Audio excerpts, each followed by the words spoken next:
¿Sabes qué pasa cuando se abusa del poder? Cuando aquellos que se creen intocables finalmente enfrentan la justicia. Una mujer negra entra en un tribunal, tranquila y serena. Al otro lado de la sala, dos oficiales sonríen con arrogancia, convencidos de que ganarán. Pero, ¿qué sucede cuando la verdad sale a la luz? Cuando una mujer arrestada injustamente resulta ser una de las funcionarias de justicia más poderosas del país. Esta es la historia de la arrogancia, la injusticia y un ajuste de cuentas que nadie vio venir. Fuego, no olvides dar like, compartir y suscribirte a nuestro canal para más historias impactantes. Los imponentes salones del Tribunal del Condado de Silverwood en Chicago, Illinois, habían visto innumerables casos a lo largo de los años, pero hoy era diferente. Había una cierta electricidad en el aire, un silencio cargado que parecía flotar sobre la sala como una tormenta a punto de estallar. En el centro de todo estaba Mónica Díaz, una mujer negra serena de unos 40 años, con un traje azul marino impecable y elegante.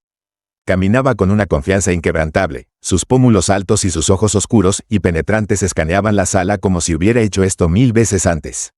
Si sentía nervios, no lo mostraba. Si estaba intimidada, nadie podía notarlo. Y sin embargo, había algo extraño en todo este juicio. La forma en que los oficiales en la mesa de la fiscalía intercambiaban miradas smog, los murmullos silenciosos en la galería, el inquieto movimiento de algunos jurados, era como si todos sintieran que esto no era solo otro caso sencillo. Sentados en la mesa de la fiscalía, los oficiales Esteban Calderón y Raúl Mendoza parecían demasiado complacidos consigo mismos. Esteban Calderón, un hombre corpulento de unos 50 años, tenía el aire de alguien que se había salido con la suya demasiadas veces por demasiado tiempo. Su sonrisa engreída se torcía ligeramente mientras miraba a Mónica, sus brazos cruzados sobre el pecho en una postura que gritaba dominancia. Raúl Mendoza, más joven y más descarado, tenía una arrogancia afilada, sus ojos prácticamente desafiando a cualquiera a cuestionar su autoridad. Sus dedos tamborileaban rítmicamente contra la mesa, su pie golpeando como si todo este juicio no fuera más que una molestia menor antes de volver a sus asuntos habituales.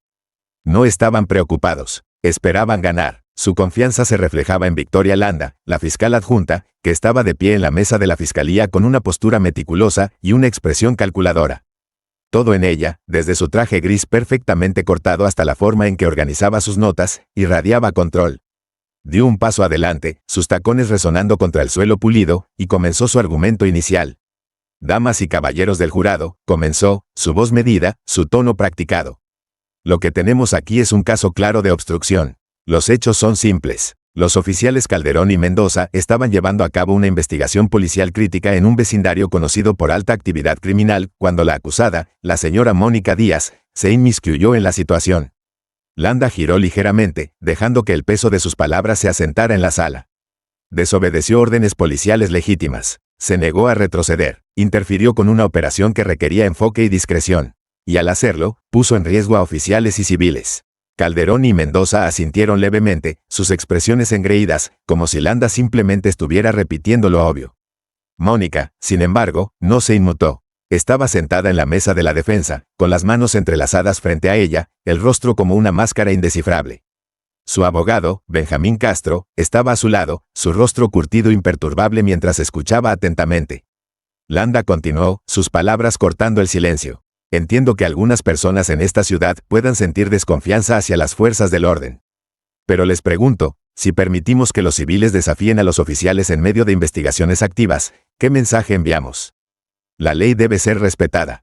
Y hoy, esta sala de juicio hará responsable a la señora Díaz por su comportamiento imprudente. Landa regresó a su asiento, y el peso de su argumento se asentó sobre la sala como una manta pesada. Calderón sonrió. Demasiado fácil. Entonces, Benjamín Castro se levantó. No era ostentoso, no era ruidoso, pero había algo inquebrantable en la forma en que se movía, una autoridad tranquila y constante que exigía atención. Benjamín había ejercido la abogacía durante más de 30 años, y había visto demasiados casos como este, casos donde se abusaba de la autoridad, donde el sistema protegía a los suyos a costa de la verdad. Y esto era de manual. Dio unos pasos hacia el jurado, con las manos entrelazadas frente a él, su voz tranquila pero firme. La fiscalía pinta a la señora Díaz como una obstruccionista, alguien que estaba interfiriendo activamente con una investigación policial, dijo. Quieren que crean que es una ciudadana imprudente que se negó a respetar la ley. Hizo una pausa, dejando que las palabras flotaran en el aire.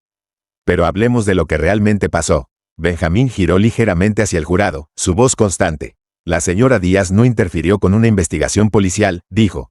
Hizo preguntas. Quería entender por qué oficiales armados habían descendido repentinamente sobre un vecindario, por qué estaban tratando a los residentes con agresión en lugar de claridad.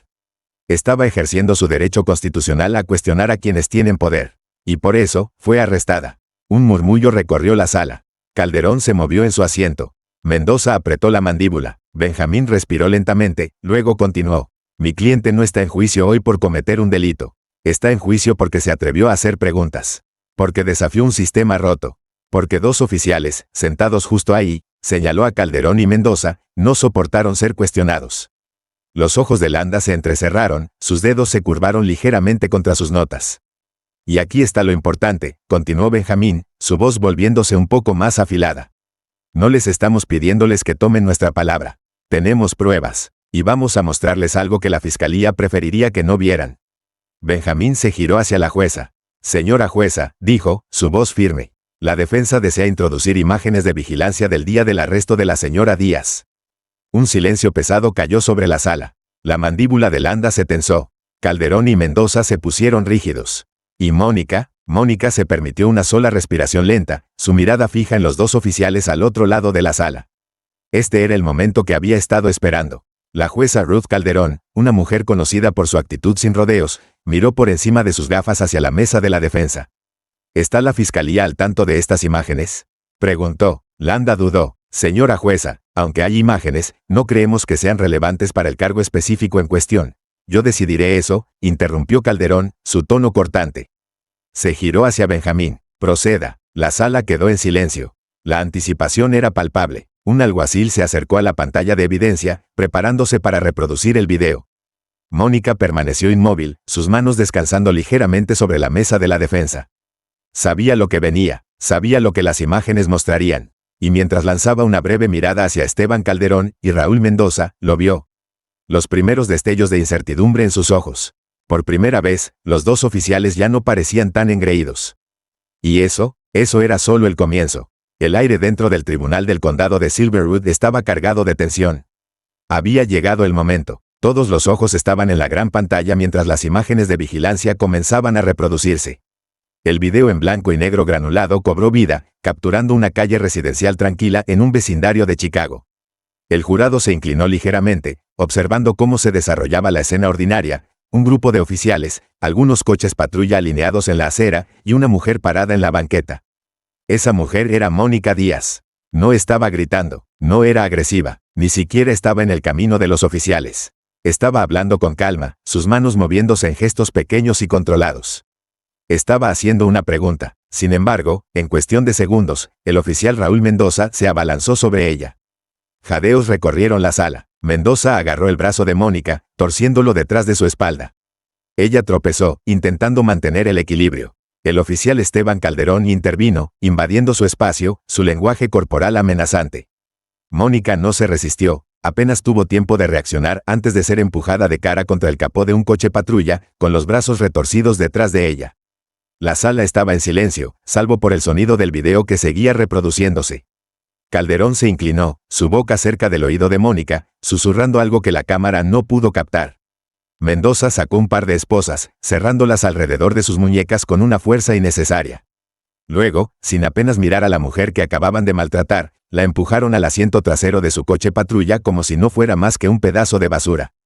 El video se cortó. Por un momento, el silencio en la sala fue ensordecedor. Benjamín Castro se giró hacia el jurado, dejando que el peso de lo que acababan de ver se asentara. Damas y caballeros, dijo, su voz firme. ¿En qué parte de ese video ven a mi cliente resistiéndose al arresto? Dejó la pregunta en el aire. Los jurados parecían incómodos. Algunos se movieron en sus asientos, lanzándose rápidas miradas entre sí. Mónica permaneció inmóvil como piedra, su rostro indescifrable. Pero si alguien miraba de cerca, lo vería, la tensión en su mandíbula, la forma en que sus manos se cerraban en un puño debajo de la mesa.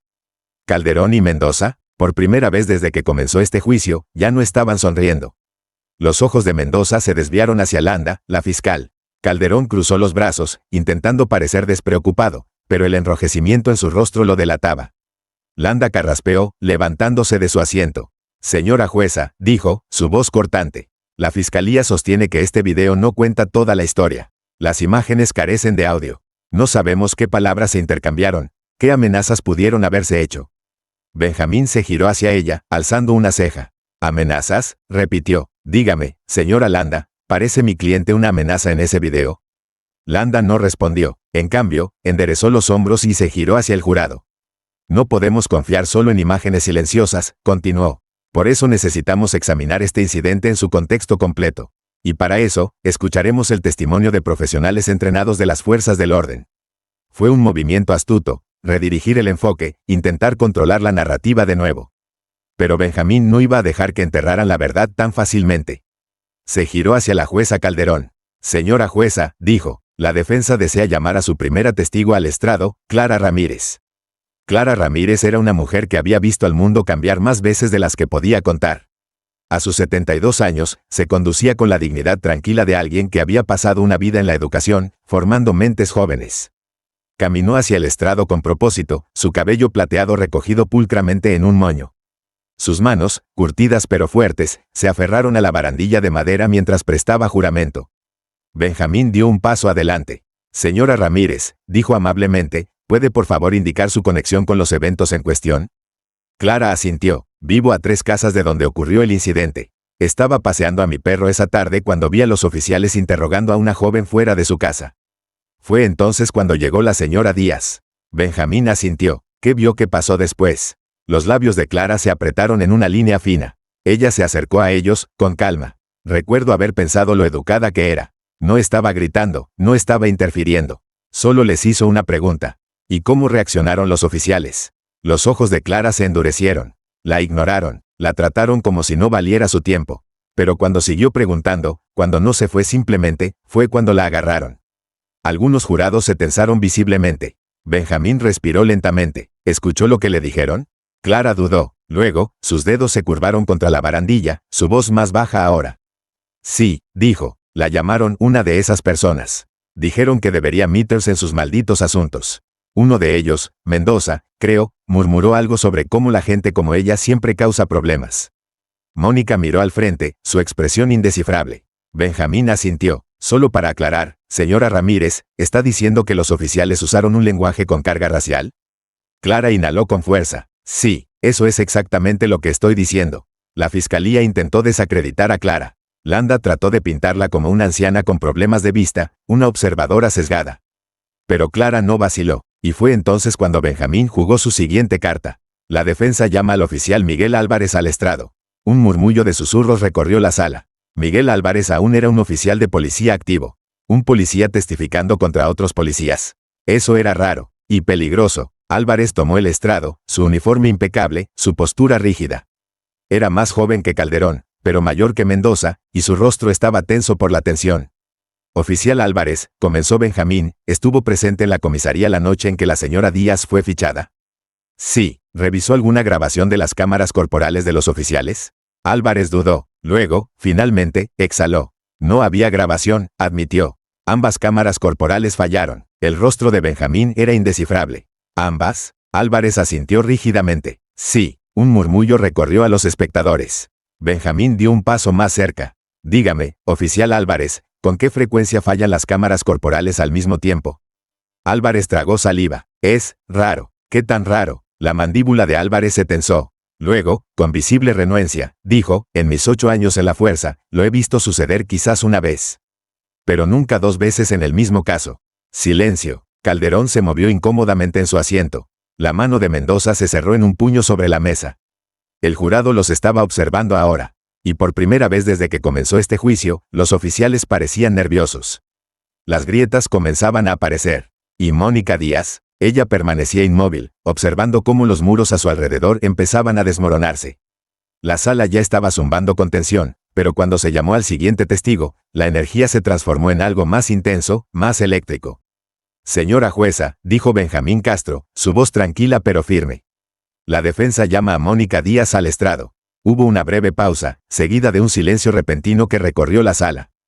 Todos los ojos se giraron hacia Mónica. Se movió con una gracia medida, levantándose de su asiento y caminando hacia el estrado sin dudar. No estaba nerviosa, no estaba insegura, si acaso, parecía pertenecer allí, como si hubiera hecho esto cientos de veces antes. Subió, levantó la mano derecha y prestó juramento. Luego se sentó, entrelazando las manos pulcramente frente a ella. La sala contuvo el aliento. Benjamín Castro tomó su tiempo. Sabía el peso de este momento. Sabía que un paso en falso podría cambiar la marea, pero también sabía que tenía a la fiscalía exactamente donde quería.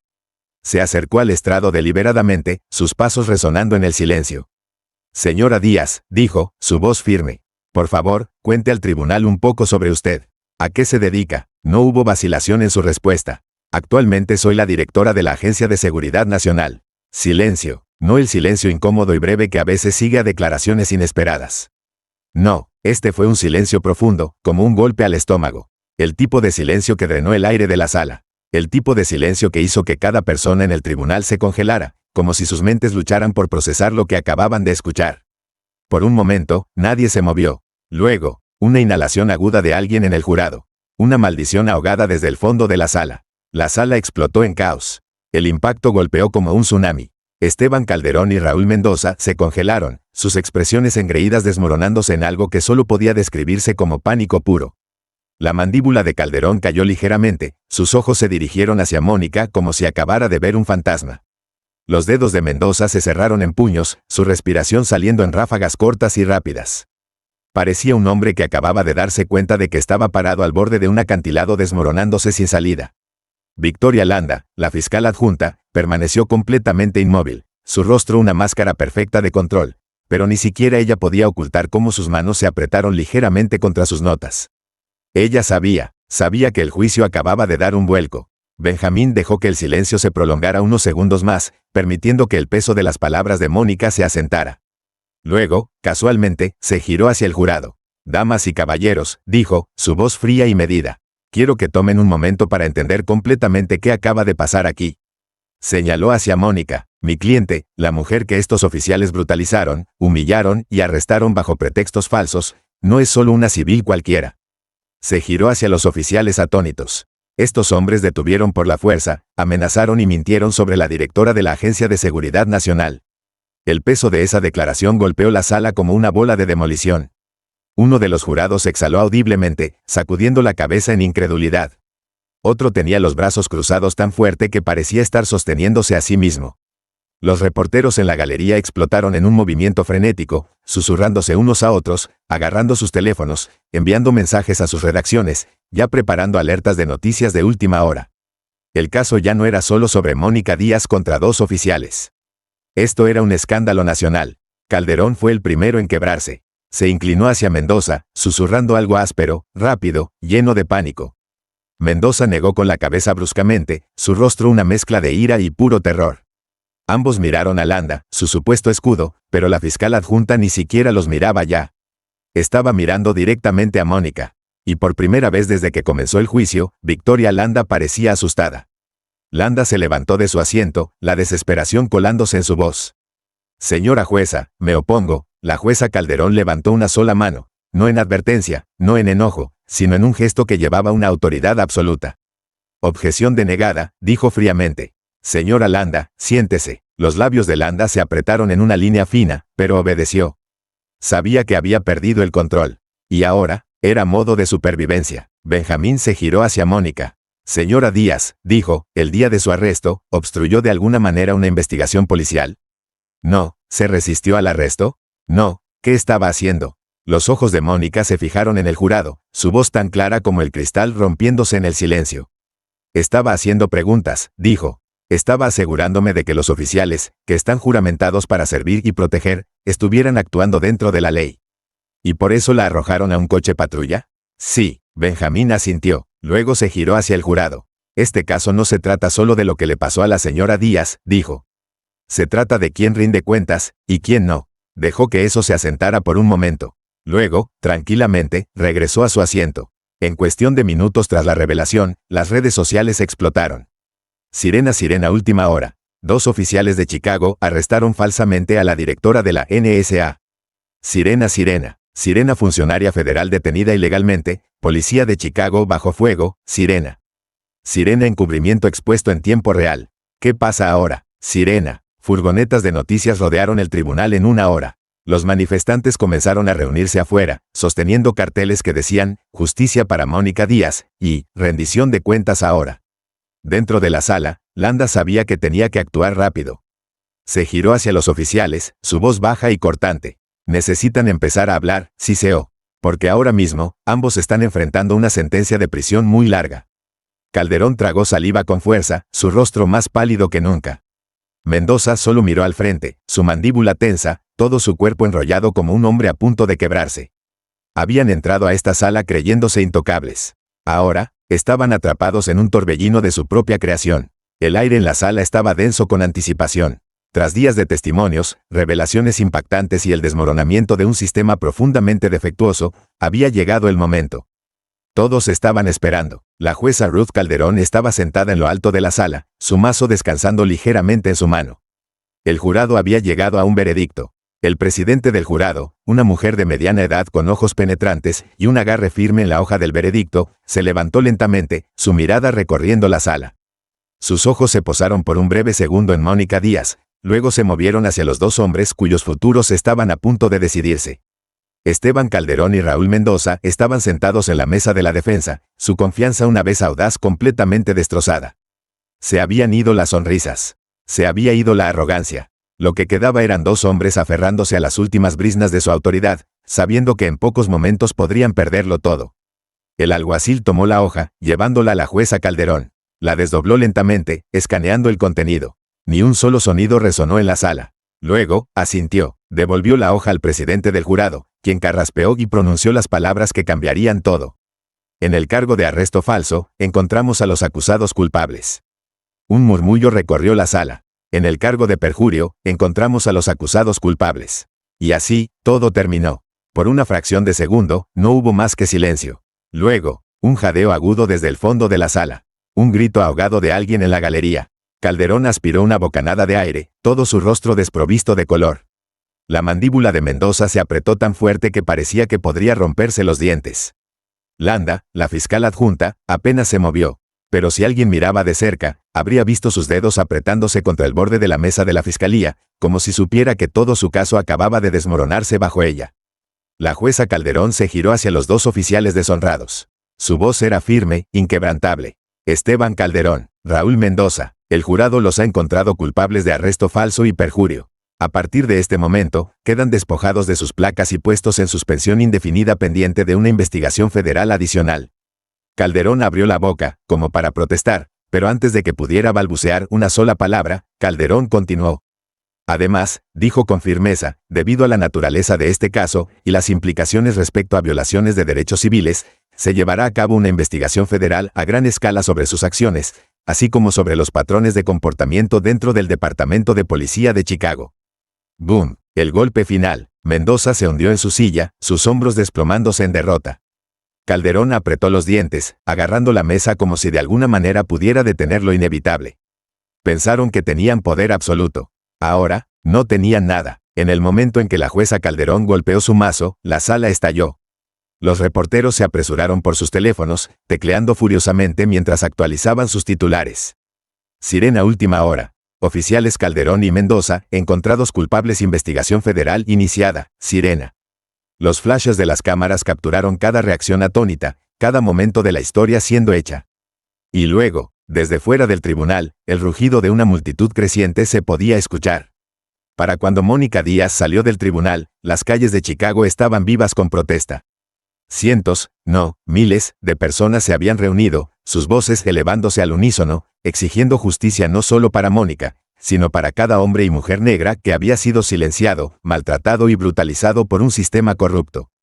Sirena, justicia para todos. Sirena, rendición de cuentas ahora. Sirena, ninguna placa por encima de la ley. Los carteles ondeaban en el aire, las voces gritaban lo suficientemente fuerte como para sacudir el suelo debajo de ellos.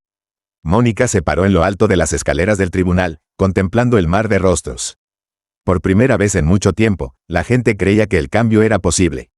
Respiró hondo, sintiendo el peso de lo que acababa de pasar. El veredicto fue una victoria, pero la lucha estaba lejos de terminar. Como era de esperarse, las repercusiones fueron inmediatas. En cuestión de horas, el Departamento de Policía de Chicago estaba bajo investigación federal. Oficiales de alto rango renunciaron, sabiendo que serían forzados a salir o humillados públicamente. Viejas quejas contra Calderón y Mendoza resurgieron, revelando una larga historia de mala conducta que había sido barrida bajo la alfombra. El alcalde de Chicago, bajo enorme presión, convocó una conferencia de prensa de emergencia. Parado frente a un mar de reporteros, el alcalde Daniel Fernández hizo algo que ningún alcalde de Chicago había hecho antes. Reconoció el problema. Los eventos de este juicio, comenzó, su voz cuidadosamente medida, han expuesto fallas profundas en nuestro sistema de justicia, fallas que ya no podemos ignorar. Las cámaras se acercaron a su rostro mientras pronunciaba las palabras que el público había estado esperando escuchar durante años. A partir de hoy, estoy implementando nuevas políticas para abordar la mala conducta policial, incluyendo la supervisión externa de las investigaciones policiales y acciones disciplinarias obligatorias para oficiales encontrados culpables de uso excesivo de la fuerza. No era perfecto, pero era un comienzo. Mientras tanto, Calderón y Mendoza no solo enfrentaban la pérdida de sus empleos, enfrentaban algo mucho peor. Sus rostros estaban en todas partes, en las noticias, en las redes sociales, en la portada de cada periódico importante. No podían caminar por la calle sin ser reconocidos, y cuando lo hacían, no era con respeto. Era con furia. Sus familias enfrentaron escrutinio público, sus amigos se distanciaron, y el sindicato policial, una vez su mayor escudo, se negó a defenderlos. Su caída había sido rápida, brutal e inescapable. Y Mónica observó todo desarrollarse con una resolución tranquila. Mientras Mónica estaba sentada en su oficina esa noche, contemplando la ciudad iluminada de Chicago, se permitió tomar una pequeña y tranquila respiración. Esto no era solo una victoria para ella. Era un punto de inflexión para toda una ciudad, todo un sistema, toda una nación. No era ingenua. Sabía que el camino por delante sería largo, que el cambio real tomaría más que solo un juicio, un caso, un momento. Pero hoy fue la prueba de que la justicia no era imposible, que incluso los intocables podían caer, que ninguna placa, ningún uniforme, ninguna institución estaba por encima de la rendición de cuentas. Y por primera vez en mucho, mucho tiempo, Chicago tenía esperanza. Las secuelas del juicio de Calderón y Mendoza enviaron ondas de choque por toda la nación. Los medios de comunicación continuaron diseccionando cada detalle, las redes sociales estaban en llamas, y las calles de Chicago aún zumbaban con la energía de la protesta y el cambio. Pero para Mónica Díaz, la lucha estaba lejos de terminar. En los días siguientes al veredicto, se encontró en el centro de algo mucho más grande que una victoria en un tribunal. Se había convertido en un símbolo, no solo de justicia, sino de rendición de cuentas, resiliencia y la búsqueda inquebrantable de la verdad. La ciudad necesitaba un cambio. Y Mónica, ella iba a asegurarse de que ocurriera. Sentada en su oficina en la Agencia de Seguridad Nacional, Mónica revisaba los últimos informes que inundaban su bandeja de entrada. Desde el juicio, había estado trabajando sin parar, utilizando cada recurso a su disposición para presionar por una reforma sistémica más profunda. Su rol en la NSA le daba acceso a inteligencia, pero más importante aún, le daba poder para exponer corrupción, mala conducta y abuso de autoridad, no solo en Chicago sino en todo el país. Y no iba a desperdiciarlo. Implementó nuevas políticas de supervisión, asegurándose de que los departamentos de policía locales, especialmente aquellos con un historial de mala conducta, estuvieran sujetos a revisión federal.